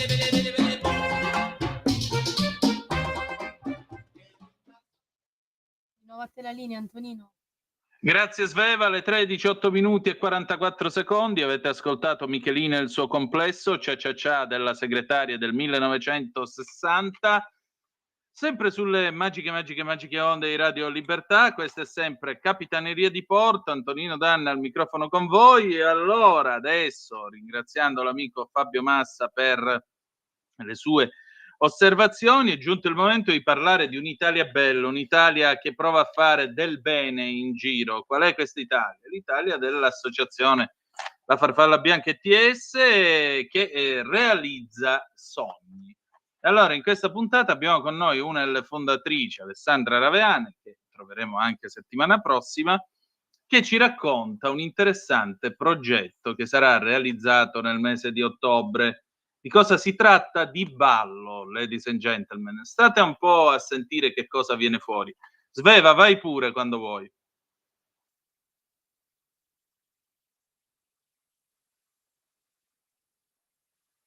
Un'altra bella storia che arriva dall'associazione La Farfalla Bianca ETS. Giovedì scorso abbiamo conosciuto una delle sue fondatrici, Antonella Dell'Aquila. In questa puntata vi presento Alessandra Raveane e Diana Testa. Alessandra, palesati, chi sei tu? Ciao Antonino, Ciao buongiorno cara. a tutti. Innanzitutto grazie di questo invito, ringrazio anche Radio Libertà per queste puntate che ci stai dedicando, grazie di cuore. Figurati. Mi introduco, io sono Alessandra Raveane, come ha anticipato Antonella nella puntata precedente, faccio parte della Farfalla Bianca insieme ad Antonella e a Simona, siamo le 3 socie fondatrici che appunto a novembre del 2024 abbiamo deciso di creare questo progetto, questo sogno, come dire, questa scatola di amore, la voglio definire un po' così. Mi piace Questa molto scatola di questa amore e idea. di sogni, sì. L'obiettivo è quello di, come aveva appunto anticipato Antonella, è quello di realizzare i sogni. Secondo me un po' nella vita bisogna sempre lasciare un po' di spazio se uno ha il tempo e la voglia di sognare, e questi sogni possono sicuramente essere indirizzati a chi ne ha bisogno, perché amore dà amore, è un po' come lanciare un sasso in uno stagno ed aspettare che tanti cerchi concentrici vadano sempre più lontano, no? Quindi la nostra speranza è quella di muovere cerchi sempre più concentrici, raccogliere tanti sogni, poterli realizzare nei confronti di la più vasta popolazione che possiamo definire fragile, bisognosa, che necessita anche di sognare, che necessita di avere qualche cosa di positivo nella vita, insomma, no? Ci vuoi Speriamo. presentare la nostra gradita ospite di stasera? Sì, allora, stasera volevamo un po' introdurre il progetto Dance to Remember, Sì. che appunto è stato richiesto, è stato da noi sottoposto a noi da Diana, che è una mia cara amica, e lascio a lei un po', diciamo, presentare di cosa si tratta. Giusto Prego. fa parte Certo, appunto. grazie. Allora, io sono Diana, io abito negli Stati Uniti adesso, purtroppo, come la vita vuole, purtroppo ho perso i miei genitori e i miei genitori amavano tantissimo ballare, si sono conosciuti negli anni 50, 60 e logicamente in quei periodi cos'era la cosa più bella? Era andare a ballare. Non c'erano le discoteche, non c'erano i telefonini e quindi loro ballavano il ballo liscio, ballavano il valzer e si sono conosciuti in quel modo e hanno fatto tutta la loro vita ballando. Erano talmente bravi che hanno anche vinto moltissime competizioni. Quindi ho vissuto tutta la mia vita con 2 genitori bravissimi che sapevano ballare, non che erano a livello, diciamo, di maestri, ma sempre che gli è piaciuto ballare. Quindi quando sono venuti a mancare, mi è sempre mancata la loro voglia di ballare. Quindi quando Alessandra mi ha parlato dell'associazione ho detto sì, io voglio ricordarli attraverso il ballo e voglio premettere che io non sono una grande ballerina, per niente, non ho preso questa loro possibilità. Quindi quando Alessandra mi ha detto di questa possibilità di poter donare delle lezioni di ballo con un saggio finale, ho detto ci siamo. Io purtroppo sono negli Stati Uniti e non potrò partecipare a questo, però da quello che ho capito si potrà fare eventualmente un live o la signora Alessandra potrà essere partecipe per me. Per me questa è una cosa bellissima. Il fatto anche della internazionalità, quindi anche questi progetti si possono anche svolgere anche se sei lontano come me, che io in questo momento sono in Florida, quindi se si ha un sogno molto grande che si ha nel cuore si può anche svolgere anche se sei all'estero. Quindi sapere che qualcuno potrà ballare per i miei genitori non solo per un giorno, ma per multipli giorni sarà una cosa bellissima per me. Ed è una cosa che condivido ampiamente. Io vorrei condividere con voi poi anche questo video, perché chi è questa ragazza, Alessandra? Chi è lei? Allora, è Ginevra, la dottoressa laureata in psicologia del benessere e psicoterapeuta, diplomata anche in danza contemporanea, Sì. che si occuperà di supportare la residenza Il Paese Ritrovato, presso la quale realizzeremo questo sogno. In che cosa consiste? Ti dico un paio di elementi prima poi di rilasciare l'intervista di Ginevra. Presso questa residenza per anziani, appunto, in collaborazione chiaramente col team della residenza, creeremo questi 2 corsi al quale parteciperanno gli ospiti della residenza stessa insieme ai loro caregivers. Questo è una cosa, un elemento davvero molto forte. Faranno queste 3 lezioni, chiaramente coordinate appunto da Ginevra, e al termine di queste 3 lezioni verrà fatto un piccolo saggio, sempre eseguito da questi gruppi che hanno precedentemente ballato insieme. Quindi anche questo progetto di portare l'ospite della residenza a ballare insieme ad un proprio caro, a condividere questo momento di memoria, di ricordo, di sentimento bella, ecco.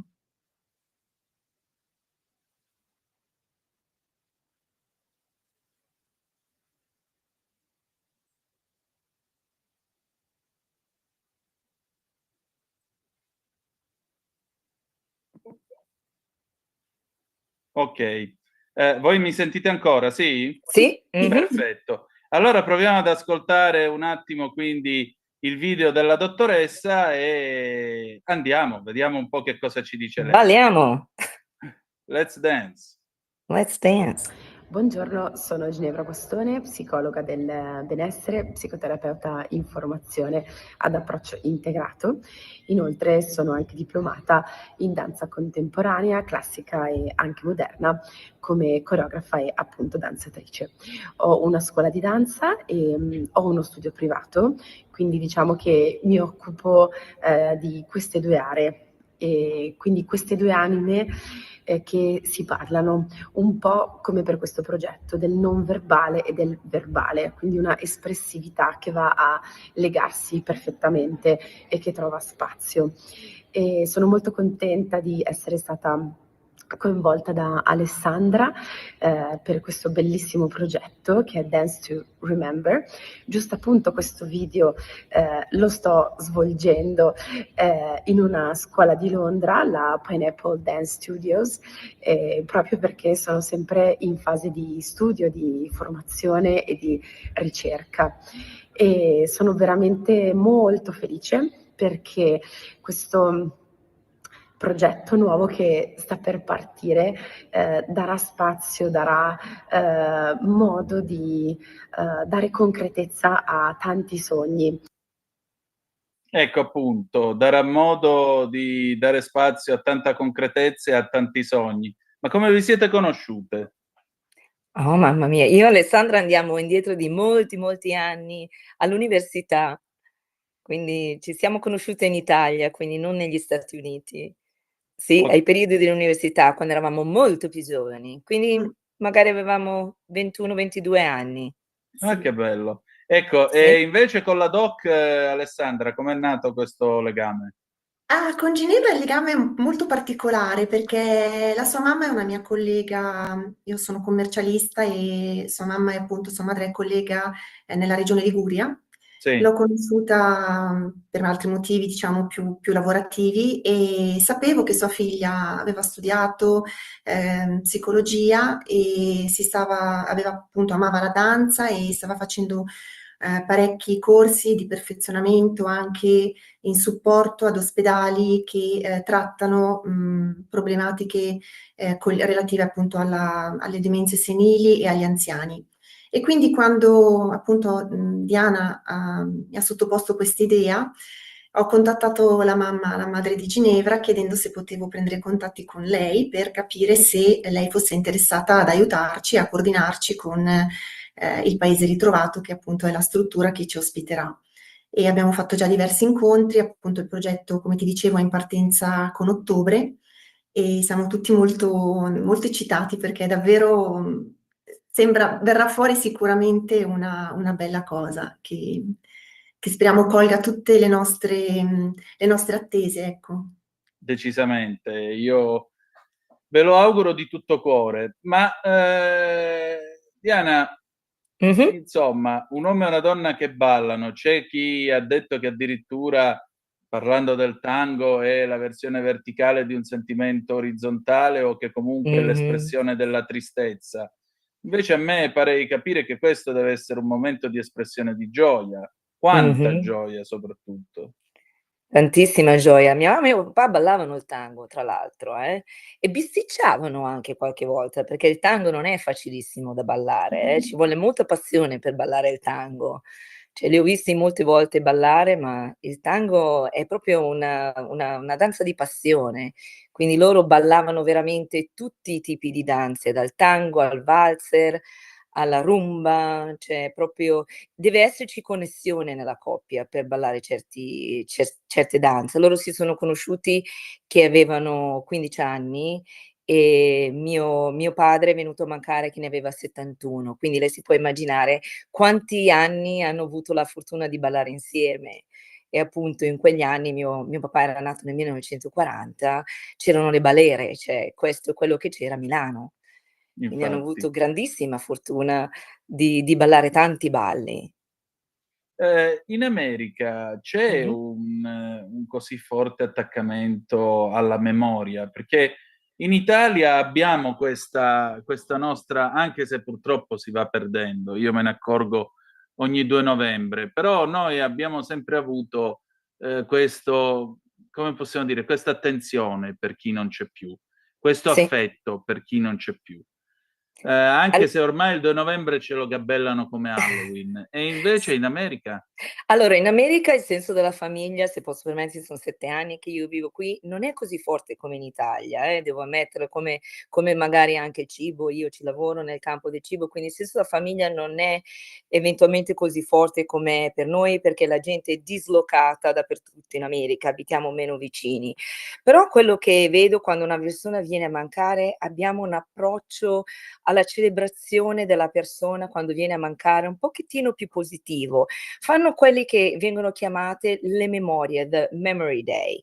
Quindi non viene fatto un funerale, ma viene fatto un giorno alla memoria della persona dove ognuno porta un oggetto per ricordare la memoria. Io l'ho fatto per mia mamma, quindi dopo il funerale ho radunato tutte le persone e se Alessandra si ricorda bene ho fatto vedere il video dei miei genitori che ballavano, i miei genitori che erano felici, quindi la memoria di 2 persone che erano contenti degli oggetti anche dei nostri genitori, quindi le coppe delle medaglie che avevano vinto, quindi un approccio alla memoria positivo più che negativo, perché la morte purtroppo ci prende tutti, però dobbiamo ricordarci le cose positive della vita e su questo devo dire che gli americani sono grandi su queste cose qui. Però purtroppo la famiglia tante volte, non so, magari un componente è in Florida, l'altro in California, l'altro in Arizona e vengono più insieme a Thanksgiving, che è il momento più importante per l'americano e dove le persone ringraziano per le cose che gli sono successe durante l'anno. Beh, del resto a New Orleans avete anche le marching bands Sì, che è vero, marciano i infatti, sì, anche funerali. O When the processione, sì. Saints Go Marching When the Saints Go In. Marching In. I wanna be in Infatti. that number when the Saints go marching in. Yeah, Allora when they speriamo. go marching in. È sempre così, Una Beh, cultura molto diversa. let's hope they went dancing in. Sì. Eh? Sì, e il ballo preferito dei miei genitori tra l'altro era americano, era il Boogie Boogie. Ah! Sì. Bello Faceva girare la mia acrobatico. mamma ancora, mio papà fintanto che poteva la faceva girare e poi la faceva passare sotto le gambe velocissimo, eh. Che Erano in spettacolo. forma, devo dire la verità. Ballavano quasi tutti i giorni, il sabato, la domenica, andavano anche nei centri anziani, anche loro ad aiutare gli anziani a ballare. Quindi è per questo che c'è stata molta connessione con Alessandra quando c'è stato questo progetto. Quindi credo Che molto in questo meraviglia. modo di comunicare che è il ballo. Alessandra, quanta delicatezza ci vuole per trattare una storia così e un sogno così? Perché vabbè, siete amiche, vi conoscete da tanto tempo, ma comunque si tratta di andare a toccare la parte più delicata della nostra vita, quella cosa Sì. che ormai non esiste più, ma aveva una parola: intimità. Come si fa?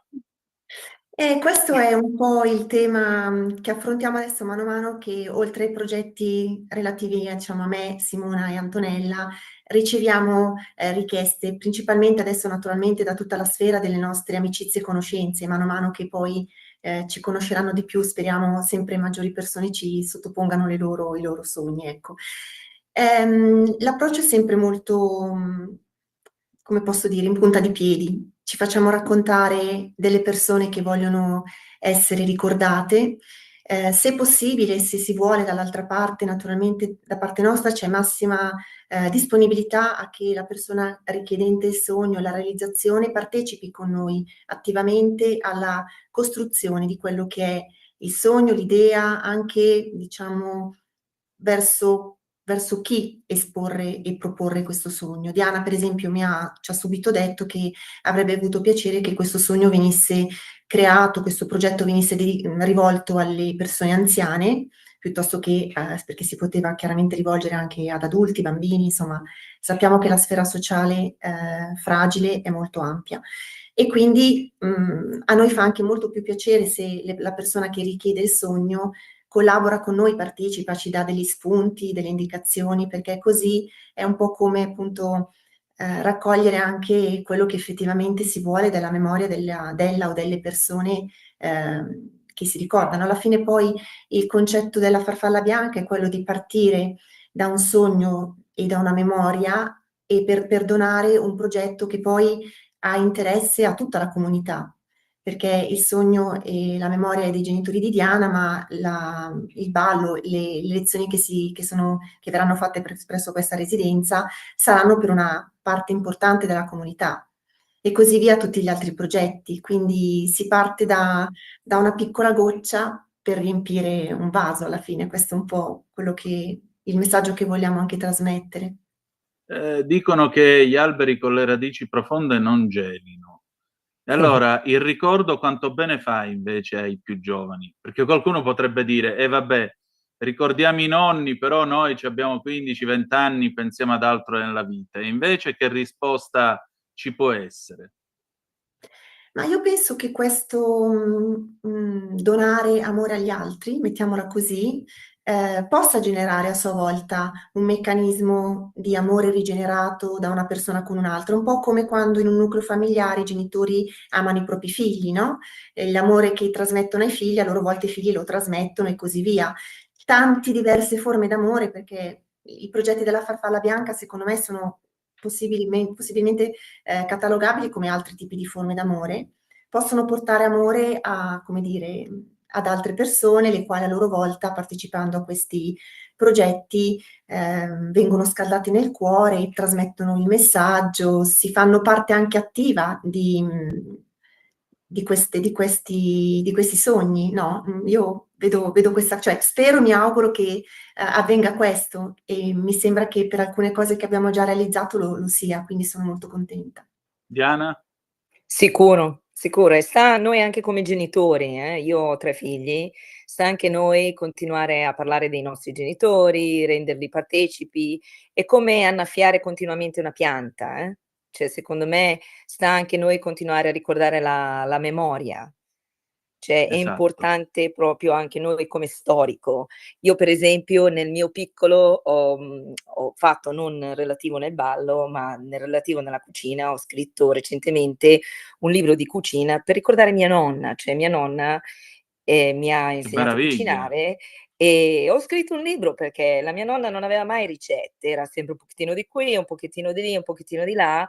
E io in America faccio corsi di cucina e ho detto: "Io non faccio come mia nonna che non lascia ricette, io scriverò un libro di cucina, perché voglio avere la memoria della mia nonna, cioè voglio che rimanga qualcosa per iscritto". Quindi la memoria è una cosa bellissima, è una cosa che deve rimanere, perché certamente è tutto verbale, quello che ricordiamo, ma perché no anche avere qualcosa che rimanga anche ai nostri figli. Beh, Quindi il anche questo è un memorandum atto d'amore. è un atto di amore e tante volte, come dicevamo prima, non è sempre facile ripercorrere il percorso, cioè perché tante volte è anche doloroso il ricordo e tante volte vogliamo metterlo da parte e non ricordarlo. Un nuovo modo per sostenere la tua radio. Visita radiolibertà.net. Ti basta un click e potrai versare il tuo contributo volontario direttamente online. Potrai donare con ogni tipo di carta di credito, anche prepagata. Ti aspettiamo online su radiolibertà.net. Sostieni la tua radio con il tuo contributo volontario. Radio Libertà. La tua radio. Diamo voce alla nostra gente. Stai ascoltando Radio Libertà. la tua voce libera, senza filtri né censura. La tua radio. Però, cioè, dobbiamo sempre ricordarci che noi come figli o come parenti siamo il frutto di quell'amore, di quello che i nostri genitori erano. E io me ne rendo conto che ho preso tanto dai miei genitori e quindi anche questo è un modo anche di onorarli, di dire: "Io sono quello che sono anche grazie a voi, anche se non sono una brava ballerina, sono brava in altre cose che ho preso da voi sicuramente". Quindi voglio onorare loro e comunque la comunità in questo modo. La Ecco, memoria è Allo importante. sì. se mi posso permettere Antonino, questo realizzare i sogni, questo fare i progetti, io penso che sia anche curativo del proprio cuore e della propria persona, perché in qualche modo aiuta anche noi che siamo rimasti a vedere che c'è del bene intorno a noi e il bene si può far rivivere in 1000 modi, appunto in ricordo di persone a noi care, anche solo con un piccolo gesto che può essere pochissimo, ma è comunque una piccola goccia. Allora, per concludere, ho una domanda per entrambe. Paolo VI diceva: "O questa società si fa civiltà dell'amore o muore". Ma c'è ancora spazio per l'amore in questa società? Ma è ovvio che sì. Cioè è una domanda scontata per me. Io sono ogni giorno a contatto con le persone che hanno bisogno di amore e io ho bisogno d'amore. Quindi siamo circondati ogni giorno da persone che hanno bisogno di ricevere e hanno bisogno di dare. Assolutamente sì. Non c'è Alessandra? ombra di dubbio. Concordo, concordo. E anche se sono momenti bui, tempi bui, perché ci circonda un po' veramente dei momenti un po' difficili. Secondo me, se tutti a pezzettini pensassimo un pezzettino piccolino, positivo, di amore, di aiuto per il prossimo, anche solo empatico, un po' di empatia, secondo me potremmo vedere tutti un po' il lato positivo che in questo momento forse facciamo fatica a vedere. Gianni Minà diceva che la domanda finale del bravo intervistatore, io non lo sono, deve essere sempre questa: che cosa farete domani? Io Sì. cucino domani. E Alessandra che fa domani? E io domani vado avanti con questi miei bei progetti, vado avanti con tutta la mia vita, vado avanti con questa mia farfalla bianca, perché anch'io nell'animo ho una mia farfalla bianca naturalmente, se no non avrei creato insieme ad Antonella e a Simona questa cosa, per cui voglio poter andare avanti, voglio crederci davvero tanto in questa avventura. Grazie.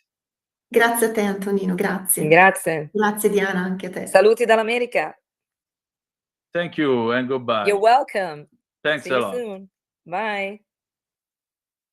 Un nuovo modo per sostenere la tua radio. Visita radiolibertà.net. Ti basta un click e potrai versare il tuo contributo volontario direttamente online. Potrai donare con ogni tipo di carta di credito, anche prepagata. Ti aspettiamo online su radiolibertà.net. Sostieni la tua radio con il tuo contributo volontario. Radio Libertà. La tua radio. Diamo voce alla nostra gente.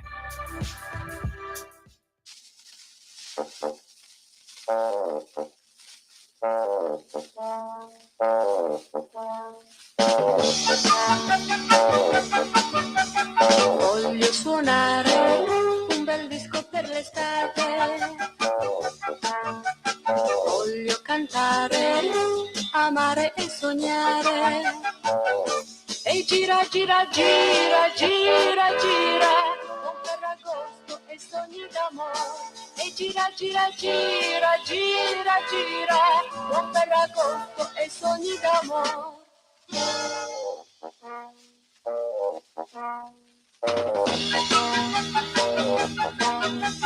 Sono in vacanza nel più caldo Ferragosto.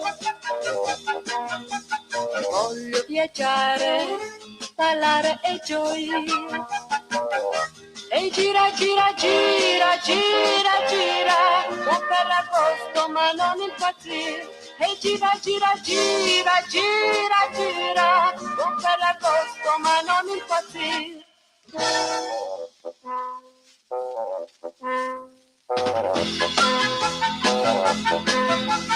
Meglio suonare un bel disco per l'estate e poi ballare, amare e baciare. E gira, gira, gira, gira, gira, con Ferragosto ma non impazzire. E gira, gira, gira, gira, gira, con Ferragosto ma non impazzire.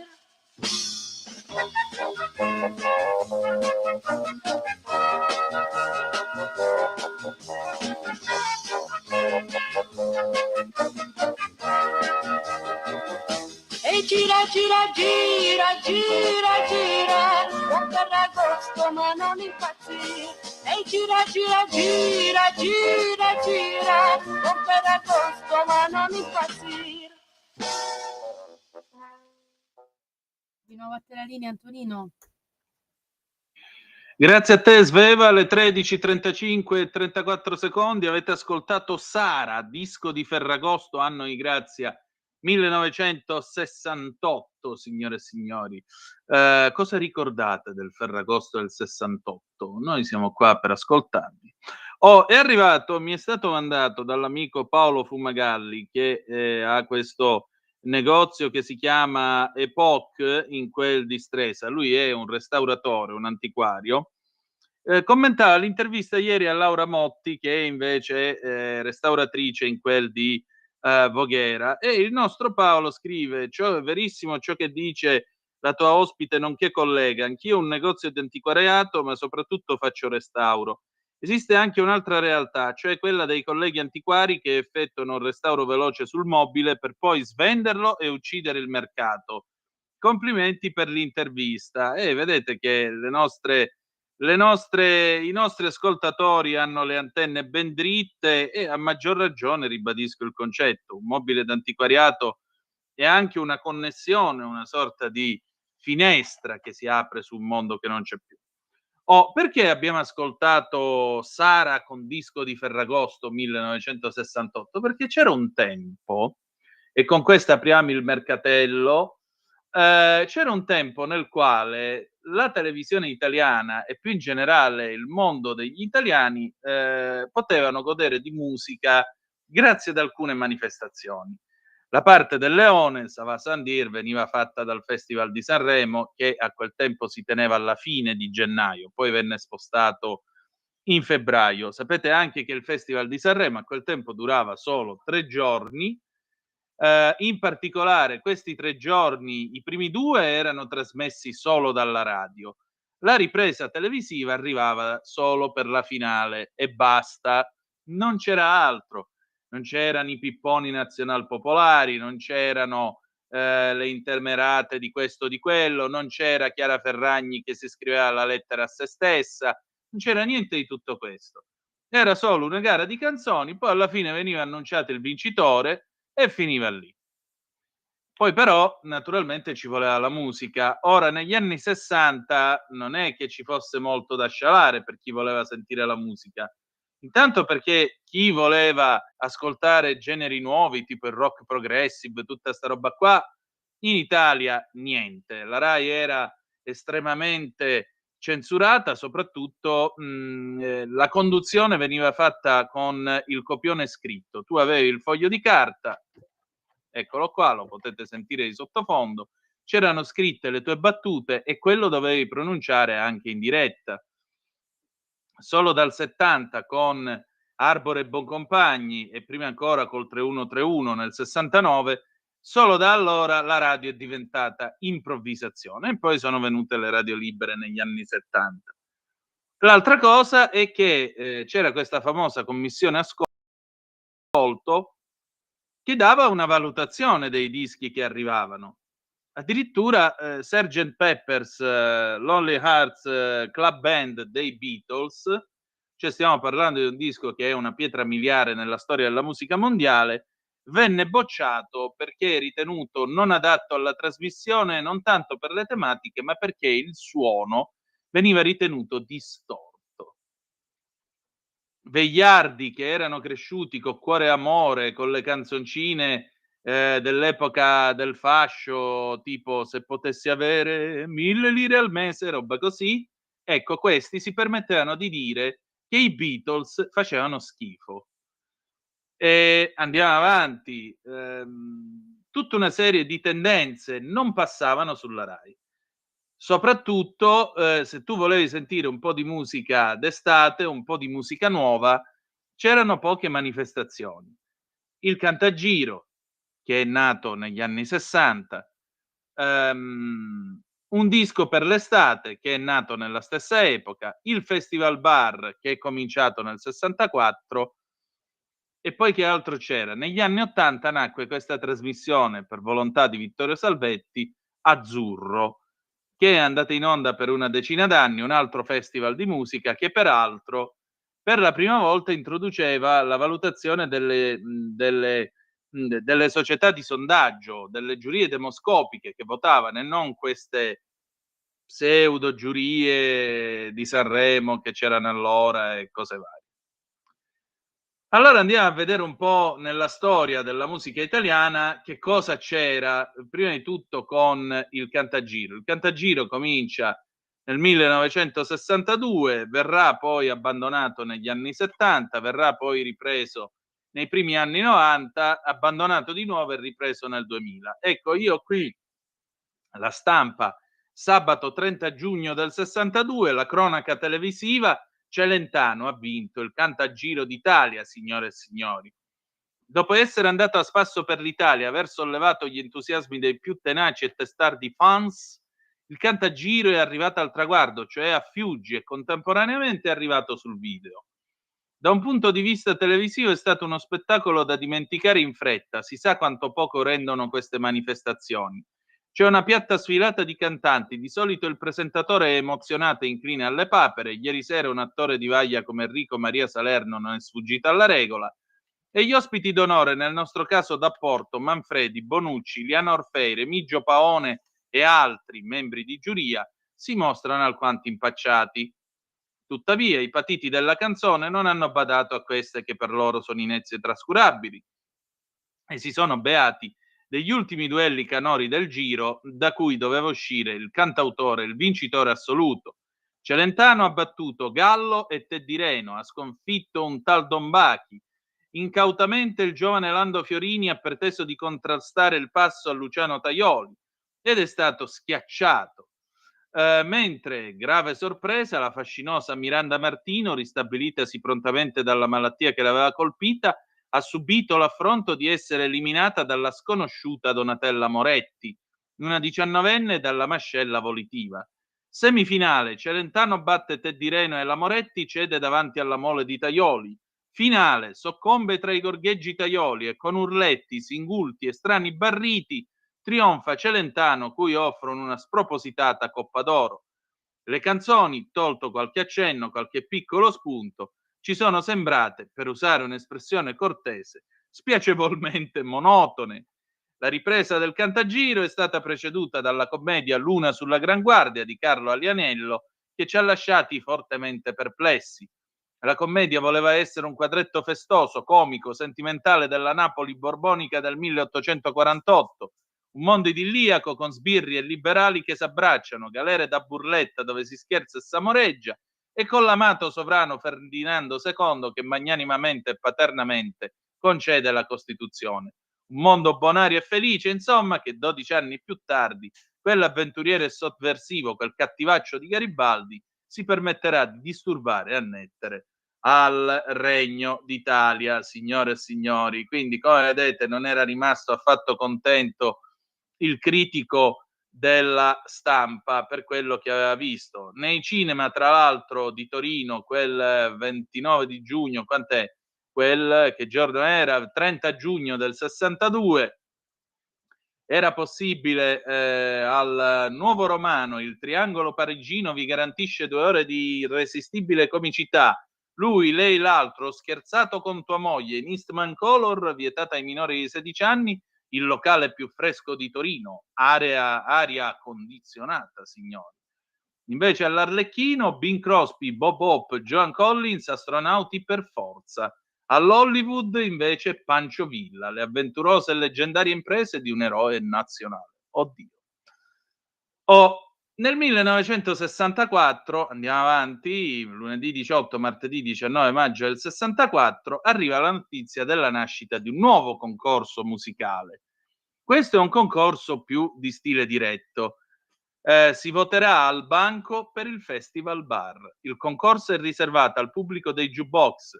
Si inizia a maggio e in palio il titolo di campione. Cosa succederà? Si parla di questa giovane promessa della canzone, tale Ann Neris, alias Neris Baldassarri, 17 anni appena compiuti, e si dice: la Neris fa parte della gang che sulla falsariga di altre iniziative del genere raccoglie un gruppo di giovanissimi cantanti, 2 bionde e simpatiche gemelle aretine, le marzianine, uguali come 2 gocce d'acqua, Gerry Paco, Checco Marcella e The Gang Friends. In questi giorni la cantante col pezzo Odio questi 30 giorni è stata scelta con altri 9, tutti grandi nomi della musica leggera italiana, per concorrere al Festival Bar.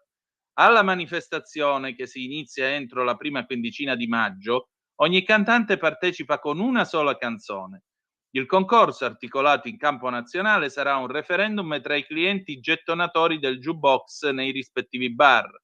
Si voterà con delle cartoline o al banco della mescita e in base ai risultati sarà proclamato il vincitore annuale col titolo di campione jukebox bar dell'anno.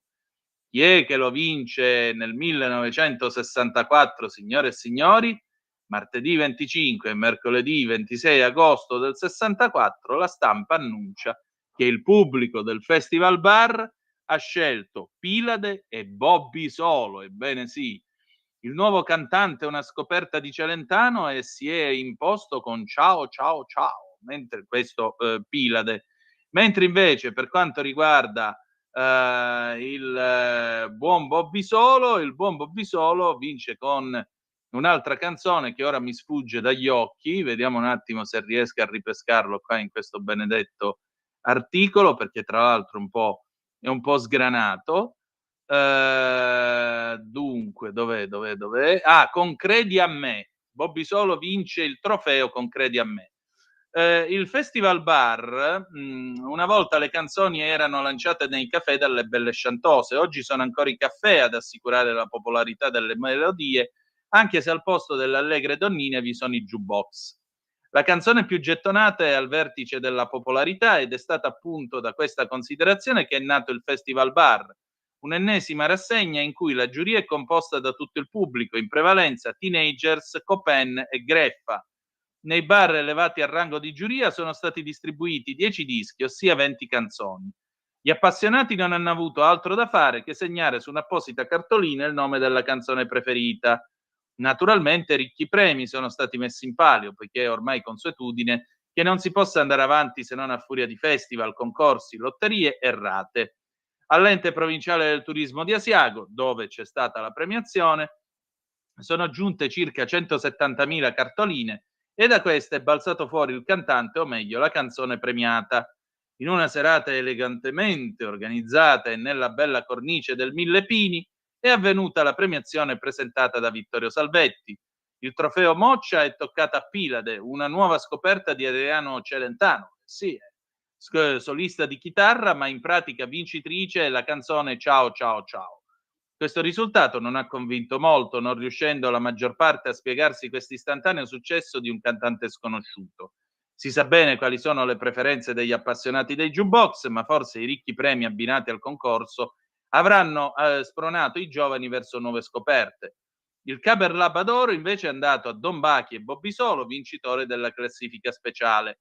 Egli però non ha ritirato il premio perché si trova in Germania. Anche Alighiero Noschese è stato premiato col Caber Labadoro, la nota d'oro a Les Surf e ad Anneris, voce e complesso femminili, primi classificati nel Festival Bar. Anche all'Anno Venturo, così è stato annunciato dagli organizzatori, verrà assegnato il trofeo Moccia, cercando di migliorarlo e allargare il numero delle case discografiche. Con l'esibizione dei premiati si è conclusa questa elegante serata e le ultime note sono salite verso un lago di sogno per andare a dormire stasera un po' più tardi, come le farfalle. Mamma mia, che italiano stupendo, lo possiamo dire, dai, ci sta tutto. Accanto a questo però c'era anche un disco per l'estate, non c'era soltanto il Cantagiro. Il disco per l'estate nasce pure questo nel 1964, esattamente come il Festival Bar, era chiamato anche Saint Vincent Estate, e in particolare voleva diventare una sorta di festival di Sanremo estivo e si faceva in collaborazione con la Rai. È andato in onda fino al 75, poi dopo tra l'81 e gli anni 90 c'è stata un'altra serie di edizioni. L'ultima edizione del disco per l'estate è del 2003 e praticamente hanno vinto tra i giovani binario Meglio da soli, così riferisce Wikipedia. Nell'82 invece nasce un altro programma, sempre da Vittorio Salvetti, che andrà in onda in origine alla Rai e poi passerà sui programmi Mediaset, anzi sulla Fininvest, allora si chiamava così. Questa è la stampa del, che giorno è questo? Del 6 maggio dell'82, giovedì. E che cosa dice la stampa? Un nuovo festival canoro da Bari con Divi e TV. Per il mondo della canzone l'estate comincia a maggio. A Bari infatti si svolge quest'anno la prima manifestazione estiva della stagione, il Festival Azzurro 82, che vedrà impegnati 70 cantanti in un tour de force radiotelevisivo che inizia venerdì sera 14 maggio e prosegue il giorno successivo al mattino, pomeriggio e sera. Non è un'iniziativa in concorrenza con altre manifestazioni, dicono i promotori, ma una proposta di tipo nuovo. La novità sta nel fatto che i cantanti si cimentano divisi in 7 squadre, ognuna delle quali è etichettata con il genere musicale in cui si identificano i singoli esecutori. La guida delle singole squadre è affidata ad Alice, rock e musica d'autore, Loredana Bertè, musica spettacolo, Alberto Camerini, rock colorato, Gianni Morandi, new romantic, Peppino Di Capri, classico mediterraneo, Nada dagli anni 60 agli 80, Ron cantautori. Si tratta di una manifestazione patrocinata dall'Associazione Discografici che si inserisce da quest'anno nel panorama delle iniziative promozionali per la vendita dei dischi e precede di una ventina di giorni la tradizionale rassegna ai Saint Vincent, cioè il disco per l'estate. Il Festival Azzurro è trasmesso dalla Rete 2 TV e da Radio 1, ha come organizzatore Vittorio Salvetti. Nel mondo della canzone di nuovo c'è poco. A Bari la graduatoria verrà determinata dai sondaggi affidati a una società demoscopica e non alle misteriose giurie sanremesi. La prima edizione vedrà tra i conduttori, tra l'altro, Milly Carlucci e la buonanima dell'immenso Beppe Viola. Andrà abbastanza bene. L'anno dopo, la stampa di giovedì 28 aprile dell'83, conferma che il 6, 7 e 8 maggio al Teatro Petruzzelli di Bari si svolgerà Azzurro edizione 1983, maratona musicale a squadre organizzata da Salvetti. Stavolta le squadre saranno 8, che si affronteranno in 7 scontri ripresi in diretta da TV2 e Radio Stereo 1. A decidere le sorti degli scontri saranno 3.500 giurati computerizzati, i cui suffragi appariranno in diretta sul video. Ogni squadra avrà stavolta 2 capitani. Eccoli: Alberto Camerini e Anna Oxa, Rettore e Gianni Togni, Fred Bongusto e Domenico Modugno, Eugenio Finardi e Vasco Rossi, Alice e Nada, Gianni Bella e Ivan Graziani, Franco Califano e Peppino Di Capri, Drupi e Tiziana Rivale. Condurrà la gara Milli Carlucci, sottolineerà gli ingressi delle squadre un balletto di 10 ragazze neon. Interverranno nei vari incontri alcuni comici popolari, tra i giovani tra i più popolari: a Batantuono Gerry Calà, Maurizio Micheli, il pugliese Gianni Ciardo e la coppia Boldi Teocoli. Ecco, se volevate tra l'altro andare a Torino a vedere un buon film in quei giorni al cinema, potevate scegliere, c'era Tron, oppure Cane e Gatto con Bud Spencer e Thomas Milian, oppure Pappa e Ciccia con Paolo Villaggio e Lino Banfi. Poi che altro abbiamo? L'immenso Francesco Nuti con Io, Chiara e l'Oscuro con Giuliana De Sio, Tuzzi con Dustin Hoffman, se volete, Gandhi, oppure Porky's, i Paraculissimi. C'era praticamente l'imbarazzo della scelta, che ora si è fatta alle 13:54 minuti e 25 secondi.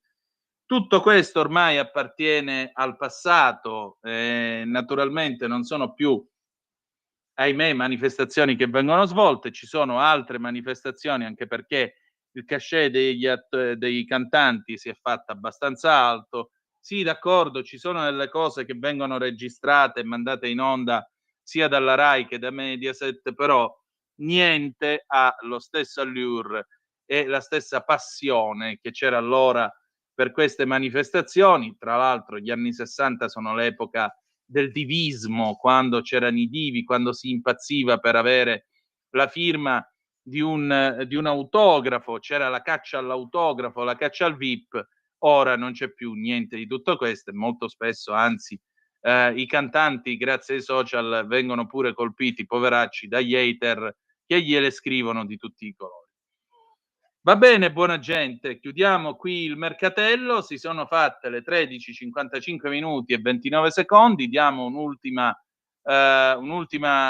occhiata alle notizie. Sul caso Milano, 3 minori allontanati dalle famiglie, portati in un luogo sicuro. L'Ucraina, il Cremlino, il vertice, siamo sull'Ansa, il vertice domani alle 21:30 italiane. Putin da Trump, sforzi sinceri per la pace. Il caso, morti 2 neonati prematuri in ospedale a Bolzano. La commemorazione del Ponte Morandi, 7 anni fa il crollo a Genova, 1 minuto di silenzio. Mattarella è una ferita indelebile. Infine il dramma, naufragio al largo di Lampedusa. Sono riprese le ricerche dei dispersi. Proviamo ad aprire anche l'ADN Cronos. Io vorrei lasciarvi con almeno un po' di speranza, con una buona notizia, benedetti Dio, anche perché naturalmente non ci sentiremo per 2 o 3 giorni. Ci ritroveremo lunedì alle 8:30 sulle magiche onde di Radio Libertà con la rassegna stampa e poi alle 12 come sempre con Capitaneria di Porto. Vi ricordo che lunedì 18 tornerà Giulio Cainarca e che da lunedì 18 troverete Giovanni Sallusti, il nostro direttore responsabile, con Liberamente alle ore 15, mi raccomando, le ore 15. Va bene, noi abbiamo finito per oggi, ci salutiamo con un pezzo, ça va sans dire, di Fausto Papetti, La Vie en Rose 1979. Grazie per essere stati con noi, soprattutto a chi lo passa solo, sappiate che vi voglio bene e che con la radio siamo tutti assieme, nessuno è escluso. Buon Ferragosto, buona festa dell'Assunta e che Dio vi benedica. Grazie ancora e a lunedì.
Avete ascoltato Capitaneria di Porto.